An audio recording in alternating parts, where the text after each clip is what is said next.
Sa harap natin ay isang medyo lumang bahay. Patuloy ang ating bida sa paglakad sa koridor dahil noong siya ay bata pa, ang kanyang ama ay ang pinakamagaling adventurer.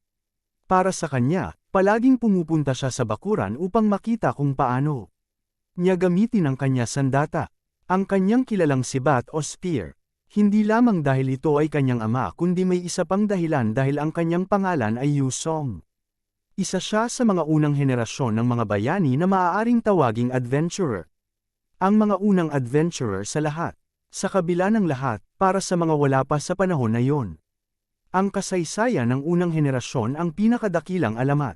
Ngunit para sa mga tao noong panahong yon, ito ay impyerno. Marami ang namatay dosenas, daan, at higit pa. Walang sapat na impormasyon tungkol sa dungeon, pati na rin ang mga halimaw na naroroon. Sila ay naninirahan, maaari, sa isang oras, ay makatagpo sila ng isang halimaw tulad ni Gekomuleth, bagamat ito ay isang batang individual. Hindi lamang nila naiintindihan kung ano ang ihaharap dahil sa panahon ng ating bayani, ang mga halimaw ay itinuturing na madali lamang na mapanakmal. Ngunit noon, tiyak na hindi ito iniisip dahil, para sa mga adventurer ng panahong yon, sila ay isang hindi kilalang sakuna. Maaari palaging maghanda ang mga halimaw ng isang hindi inaasahang bagay na hindi kayang isipin ng alinman adventurer. Ito ay panahon kung saan walang mga kasanayan sa pakikipaglaban sa mga halimaw, kahit ang titanium alloy ay hindi kayang tibagin. Walang mga kalakal na karaniwang nakikita ngayon. Ito ay sa gayong mga kondisyon na ang mga adventurer ng unang henerasyon ay dumaan sa pamamagitan ng pagsusuri at pagkakamali, na pumapanganib sa kanilang mga buhay, katulad ng ama ni Jaryong. Sa gayon, ang mga natirang buhay ang nagpasa ng karanasan at mga tagumpay sa susunod na henerasyon at naging bayani. Isa itong kahindik-hindikang pagtitiis. Ang ama ng ating bida ay tinatawag na Dragon Slayer Yu Song. Ito ang palayaw ng ama ng ating bida, at siya nga ang pinakamahusay na adventurer sa Asia. Hindi lamang siya isang ama kundi pati na rin isang taong iginagalang ng ating bida na higit sa sinuman sa mundo. Naniniwala akong sobrang lakas niya, ngunit sa isang punto, nagsimula ng umubo ng dugo ang kanyang ama. Ang dahilan dito ay lason. Sa isang punto sa kanyang pagsasaliksik, lason na ang nakuha ng kanyang ama. Tulad din ibang adventurer, sinikap ng ama na malampasan ito. Ngunit ilang taon ang lumipas, ang kanyang katawan ay nasa limitasyon na. Ang mga kasamahan na pinagkakatiwalaan niya sa kanyang buhay ay nag-abuso ng kahinaan ng kanyang ama at inangkin ang kanyang mga tagumpay at ari-arian. Sa maraming taon, siya ay nagdusa sa pisikal at mental. Si Yu Jaryong ay palaging bumibisita sa kanya. Ngunit sa kabila nito, isang taon pa lamang pagkatapos na ang mundo ay magsimulang makalimutan si Dragon Slayer Yu Song. Wala na itong kaanyuan ng bayani dahil nawala na ang lahat at nagdusa sa isang hindi mabuburang lason. Ang natira na lamang sa kanya ay ang nalimutang alaala ng puting adventurer. Iniisip ito ng ating bida nang may napakasakit sa puso. At ang broker ay nagsasabi na sa kalbo na lahat ay nangyari ng maayos, tulad ng sinabi ng iba. Sa kabila ng lahat, hindi siya makapaniwala na si Lee Pilgio ay natalo sa isang bata. Ngunit sinabi ng broker na maaaring nangyari na hindi siya magaling na adventurer dahil ang pagyayabang tungkol sa pag-aatake sa isang kasamahan ay tiyak na tanda na siya ay mahina. Sinabi ni Jaryong kung mayroong dalawang dahilan lamang kung bakit ang isang mahusay na adventurer ay magre-retiro, ito ay alinman sa dahilang nasira ang kanyang katawan hanggang hindi na siya makakapagpatuloy o namatay habang nag-e-explore. Hindi alam ng ating bida kung ano ang sahod ni Lee, ngunit kung mas malaki ito sa minimum, mas mabuti patanggalin siya dahil lahat ay maaaring magpanggap na malakas. Lumapit ang broker kay Kalbo at saka itinapon ang kanyang braso sa balikat nito. Sinabi niya na sa kabila ng lahat ng kabaitan ng grupo na ito, hinihiling niya kay Kalbo ang ilang konsepto at sinabi rin na ang bayad na makukuha namin ngayon ay nagdoble na. Nagsimula ng sumigaw ang Kalbo, hindi niya ito gusto. Hindi niya gusto ang sitwasyong kanilang ipinaalam sa kanya. Ngunit sigurado ang broker na siya ang nag-udyok sa kanila, at hindi sila gumagawa ng kahit ano ng libre. Na-realize ni Kalbo na tiyak na hindi siya nasa tamang sitwasyon upang mag-argue, kaya sumang-ayon siya sa presyong ito. Habang ang ating bida ay umiinom ng tubig dahil siya ay medyo nauuhaw, tinanong siya ng broker kung narinig niya ang anuman tungkol sa Imperial Wasp. Kaagad na nagsuka si Jaryong nang marinig ang pangalan, at sinabi na, hindi natin kailangan labanan yan, di ba? Napaka-sobra naman ata niyan. Nakikita natin na ang Imperial Wasp, isang halimaw na itinuturing na may pinakamataas na antas ng panganib, ay hindi lamang sa Korea kundi pati na rin sa buong mundo. Ang lugar na ito ay dating tinatawag na Yoido, kung saan ginawa ang pugad ng Imperial Wasp na naging Demon Realm ng Korea na may pinakamataas na BNB. Sinindihan ng broker ang kanyang sigarilyo at sinabi na kahit ang isang mataas na ranggo na adventurer ay mahihirapang harapin ang isa sa kanila dahil ang mga bagay na ito ay lumilipad sa buong lugar. Kaya't imposible ito para sa antas ng isang smuggler. Pero paano naman ang isang adventurer na puti ang ranggo? Dahil ayon sa kalbo, nangyari ang isang malaking raid kahapon na hindi tinakpan ng hukbong pamahalaan, at bumuo ng isang attack squad ang 7 adventurer na puti ang ranggo. Mukhang nagsimulang bilangin ng ating bida ang kanyang mga pagkakataon dahil nagsimulang bilangin ang mga tao.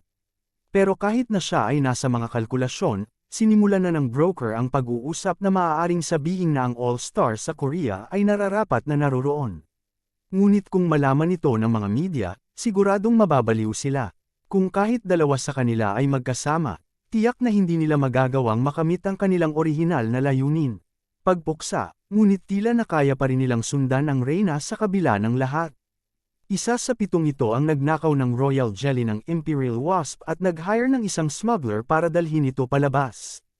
Hindi pamilyar ang ating bida sa pangalan na ito, kaya ipinaliwanag ng broker na ang royal jelly ay parehong food supplement na ibinibigay ng mga bubuyog sa bagong silang na reyna. Nagsimula ng maunawaan ng ating bida ang isang bagay, ngunit sa parehong sandali, siya ay napipiit ang kanyang ulo. Bakit kaya mag-hire ng smuggler ang mga adventurer na puti ang ranggo para lamang sa isang food supplement? Ngunit sinabi ng broker na mayroon ng ilang kaso ng royal jelly ng Imperial Wasp na pumasok sa mundo, at ayon sa kanyang alam, kung kumain ang isang tao nito, maaaring muling mabuhay mula sa kamatayan. Sa ganitong paraan, maunawaan natin na ang lahat ng daan patungo sa mga dungeons ay strikto ang kontrol. Ito ang sinasabi ng Adventurer Association ng pamahalaan, ngunit natural. Ito ay isang kasinungalingan sa harap ng mismong taong nagyoyo silang ng sigarilyo. Sa buong panahong ito, mayroong isang gate na agad na nagsimulang bumukas sa sandaling hinawakan ito. Sinabi niya na kahit na palagi siyang nag-iingat, nais pa rin niyang batiin ng swerte ang ating bida dahil ang gawain na ito ay labas na napakadelikado. Kaya't nagdesisyon ng broker na mag-isip kasabay ng kanilang usok at sigarilyo direkta kay Jaryong. Hindi naiintindihan ng ating bida kung bakit niya ito ginagawa, kaya ipinaliwanag ng broker na nagtataka lang siya kung bakit hindi iniintindi ng kanyang empleyado ang sinasabi niya. Dahil kaya ito sa kanyang mga salita na kahit ang mga patay ay maaaring muling mabuhay dahil sa royal jelly. Sinagot ni Jaryong, ngunit sinabi niyang hindi ito totoo dahil ang mga chismis ay laging nagpapalaki ng isang maliit na bagay. Kahit ituring itong lunas sa lahat, hindi nito magagamot ang kanyang ama. Kung mayroong ganitong bagay man, hindi papayagan ng kanyang ama na may makakalusot. Sa sandaling yon, bumukas ang gate sa harap ng ating bida. Sa pagtulak pa lang niya nito, ang araw ay biglang sumiklab ng kakaibang liwanag sa kanya, at nauunawaan natin na pagkatapos ng mga pagdikit ng dalawang mundo ang mga dungeons ay nagsilitawan dito at doon sa buong daigdig. Kasama sa mga ito, may dalawang itinuturing na pinakadakila sa Korea. Ang una ay matatagpuan sa Jedo, na ang parehong dungeon na nagsanib sa Bulkan Mountain Range, at ang pangalawa, mas malaki, Eiger Jungle, ay isang lugar na matatagpuan kung saan dati siyang naroroon ang Byeowido sa sentro ng Seoul. Sa harap natin ay ang dating Borome Rating D na may Yoido sa gitna. Nababalot ng Mapo, Yongsen at Yongdingpo ang lahat ng ito, ngunit karamihan nito ay nananatili pa ring hindi nasesuri, at maraming adventurer ang namamatay sa pagtatangkang suriin ang rehiyong ito. Mukhang may nakapagpilit na e-transport ang kalakal, sa halip na sa destinasyon mula sa Danger Rank S patungo sa bahagi ng Danger Rank D.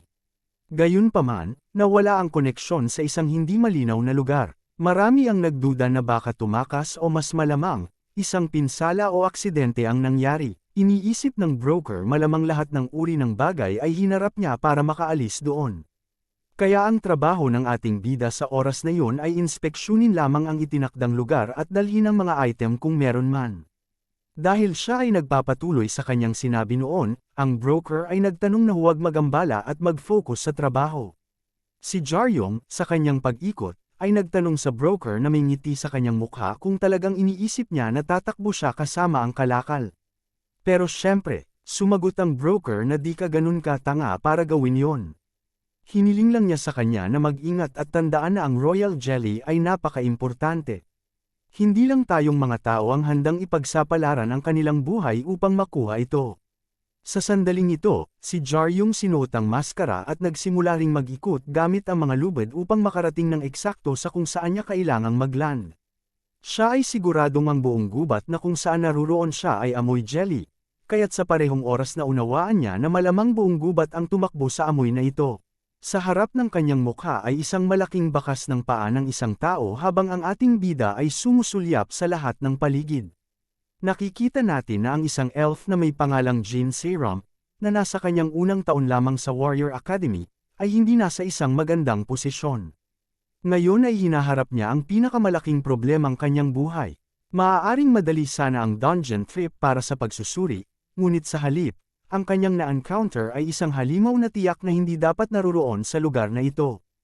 Kinakabahan siya dahil hindi niya naiintindihan kung ano ang nangyayari, at nauunawaan lang natin na dapat sana'y simpleng pagsusuri lamang ang test. Sa loob ng ibinigay na oras, kailangan mo lang kolektahin ang maraming coins na maaari sa ilalim ng dungeon. Bagaman ito ay isang test na ginamit upang simulan ang tunay na labanan, sa paglipas, ang test ay nasa pinakamababang ranggo. Dapat sanang madali lang ang test na ito, lahat ay iniisip yon dahil itong lugar na ito ay itinuturing na isang training ground para sa mga nagsisimula. Pero syempre, hindi ito totoo dahil iniisip ng lahat na ang mga halimaw na nakatira doon ay ang pinakamarami at may mababang antas ng katalinuhan. Sa mismong sandaling iyon sa harap ng babae, may isang halimaw na umikot sa likod ng mga puno, ngumiti sa kanyang tanawin. Sa sandaling iyon, napagtanto ng elf na imposibleng makatakas. Sa sandaling iyon, napagtanto niya na maaari na lamang siyang umasa sa isang himala, at kahit doon, nagpasya pa rin siyang lumaban. Iniabot niya ang kanyang bow kung saan ay may 3 arrows, habang ang Titan Ape, na bagamat bata pa para sa kanyang laki, ay nagiging kasing laki na ng 3 bituin ng panganib. Siyempre, lahat ng mga pana na binaril niya dito ay sumasabit lamang sa kanyang kamay na walang anumang pinsala. At kahit gaano kadami ang mga pana na kanyang ibinato, simple lamang itong hindi mabasag ang balat ng nasabing ape. Sinubukan niyang gamitin ang kanyang mga kasanayan, ngunit ngumiti lamang ang ape. Ngumiti ito dahil ang mga atake ng mga elf ay hindi nakakapinsala sa kanya. Nagdesisyon siya na kahit wala ng oras sumuko, gusto niyang lumapit ito ng kaunti sa kanya dahil alam niyang hindi ito makakaiwas o makakablock. Iniisip niya na maaaring pabayaan ito ng konti ang kanyang depensa. Kaya't sa sandaling yun, napagtanto natin na si Jin Sejong ay nakakagamit ng mahika dahil siya ay isang magic archer at siya mismo ay nakagamit na ng kanyang skill na kaya nitong mag-produce ng isang kahangahangang fire shot na sunog ang lahat sa kanyang daanan. Nakikita natin na ang uri ng mahika na nasa mga arrow ay maaaring mag-iba depende sa layunin. Ang kanyang pinili bilang huli niyang resort ay tinatawag na pagsabog na kayang magdulot ng pinakamalaking pinsala na kaya niyang gawin. Dapat sana'y sapat ito upang patayin ang anumang halimaw na may danger rank na 3 bituin. Ngunit, syempre, lahat ay may kondisyon kung matatamaan ni Jin ang halimaw. Gayunpaman, tumalon ang halimaw ng kaunti pataas, nakakapit sa isang malapit na puno. Sa kanyang panig, lumitaw ang panghihina ng loob sa kanyang mukha dahil hindi niya inaasahan na madadalian ng halimaw na umiwas bago niya palayain ang arrow. Sumabog ito at hindi siya makapaniwala dahil ito ay tumalon, na alam na hindi na niya maaaring ulitin ang atake na ito. Ano ang dapat niyang gawin? Tumakbo talaga. Nagsimulang si Jin tumakbo, ngunit ang halimaw, ayon sa kanyang ugali, ay nagsimulang tumakbo papunta sa kanya ng may nakakatakot na mukha hanggang sa may bumagsak sa kanya ng may lakas na itinulak ito. Siya'y ang ating bida na naruroon na. Ikinagulat ng elf dahil iniisip niya na nailigtas na niya ang sarili. Ngunit alam ni Yu na tamang-tama ang kanyang hampas sa panga ng halimaw. Gayunpaman, parang yon ay di pa sapat dahil nakatayo pa rin ang halimaw sa kanyang sariling 2 paa. Sa sandaling yon, kinuha ni Yu ang isang tiyak na kasangkapan na kanyang iniisip at siya ay nagsimulang sumugod ng direkta sa halimaw. Iniisip ng elf na mamamatay siya, at ang tanging sinisigaw ni Yu ay isara ang kanyang mga mata.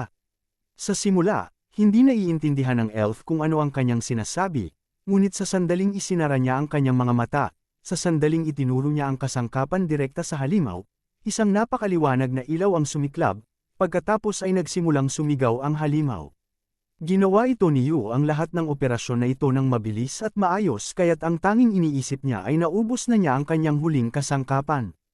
Ito ay isang stun torch, isang kasangkapan na gawa mula sa mga kaliskis ng isang kumikislap na isda na nakatira sa mga kalaliman ng dagat ng dungeon at may kakayahan na pigilan ang paggalaw ng halimaw, sobrang kamangha-mangha para sa kanyang presyo. Isa itong iniibig noon ng maraming adventurer, ngunit dahil sa hindi maayos na paggamit nito, may ilang nawala ng kanilang paningin, at sa huli ipinagbawal ang paggamit nitong kasangkapan. Sa oras na binuksan ng elf ang kanyang mga mata, sinabi ni Yu sa kanya na iniligtas niya ito kaya't dapat na siyang magtago dahil may ilang segundo pa bago bumalik ang paningin ng halimaw. Nagsimulang tumakbo si Yu dahil anuman ang mangyari sa dungeon, walang tutulong sa kanya. Naalala niya ang mga salita ng broker na ang mga smugglers ay parang ipis lang para sa lahat dahil sila ay mayroon bounty at inaasahan na magbigay ng magandang gantimpala sa mga makakahuli sa kanila kung ikaw ay di mag-iingat. Ikaw ay tiyak na maapakan. Kaya't habang iniisip niya ito, nagdesisyon siyang lumingon upang suriin kung sinusundan siya. Pero ang tanging tao na sumusunod sa kanya ay ang elf na yon. Na-realize niya na wala nang mas maganda pang gawin kundi ang magtago. Kaya't sa sandaling tumalon siya ng mataas, agad siyang nawala, na ikinagulat ni Jin dahil siguradong siyang nasa harap lamang niya.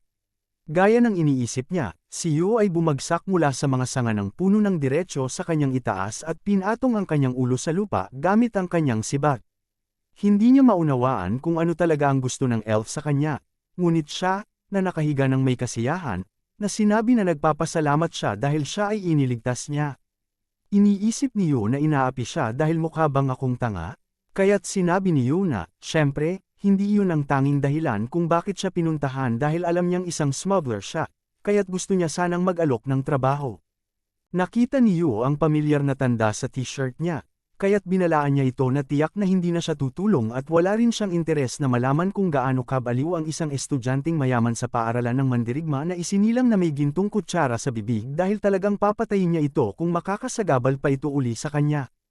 Agad nang itinoon ni Yu ang likod niya sa kanya. Nakita namin na ang gantimpala para sa smuggler ay 50 milyon habang ang gantimpala para sa poachers ay mga 450 milyon. Lumingon siya sa kanya nang may sobrang agresibong mukha, seryoso siya, ngunit sa likod niya, nakita niya ang isang bagay na parang Enkil's blood. Ito ay maaari lamang mabili sa pamamagitan ng paghuli ng hindi bababa sa 5 smuggler. Sinabi niya na ito ay pang-unang bayad pa lang, ngunit kung tutulong siya sa kanya sa pagsusulit, tiyak na babayaran niya ito ng mas marami. Akala ni Yu na ito'y kakaiba dahil lumalabas na siya ay hindi lang spoiled kundi isang baliw na elf. Ngunit, syempre, hindi mahalaga kung baliw siya o hindi dahil mahalaga o kung anuman ito ay maaaring maging isang pagkakataon na baguhin ang buhay niya. Wala nang ibang magagawa si Yu kundi huminga ng malalim at sabihin na inasahan niyang ganito ang mangyayari. Kaya't sinabi ni Yu na ito ay kasalanan niya dahil talagang wala itong nais na patayin siya. Ngunit sinabi na niya rito na may ilang segundo na lamang dahil naruroon sa itaas nila ang isang halimaw na naghihintay sa kanya. Ang halimaw na nakahabol na sa kanila. Sumigaw si Yu kay Jin na di ko binigay sa iyo ang sibat na yan para titigan lang sapagkat kung naaalala mo ang atake ginawa mo kanina, kailangan mong gawin uli yon. Hinihingi niya na idireheksyon ang mahika niya mula sa kanyang sibat at itapon ito pabalik sa kanya. Natakot ang elf, sumigaw siya na wala siyang natirang kapangyarihan ng mahika. Ngunit ang tanging sinabi ni Yu ikaw na humanap ng solusyon dyan dahil hindi siya makakapaglaban ng kamay lang ng matagal. Sa kanyang pag-unawa, napagtanto niya na may kulang sa kanyang kapangyarihan ng mahika, dito'y hindi niya kayang magdulot ng anumang pinsala sa halimaw. Patuloy siyang nag-charge ng sibat gamit ang kanyang sariling kapangyarihan at iniisip na sa halip ay mas mabuti pang tumakbo na lamang siya habang ang atensyon ng halimaw ay nakafocus kay Yu. Ngunit sa kabila nito, ibinigay pa rin niya sa kanya ang sibat, na mayroon ng kapangyarihan ng mahika. Talagang akala niya ay baliw siya dahil hindi siya tumakbo, ngunit sinabi ni Yu na siya'y nadismaya sa kanya dahil ang sibat na ibinigay sa kanya ay kulang kalahati ng atake na dala niya noong una. Pero naniniwala siya na ito'y sapat na. Alam natin na madalas marinig ng mga mag-aaral sa paaralan ng mandirigma ito ng maraming beses na hindi na nila ito mabilang dahil sa pakikipagtunggali sa halimaw. Ang pinakamahalaga ay hindi lamang ang lakas kundi ang oras at ang tamang pagtama ng atake sa tamang lugar.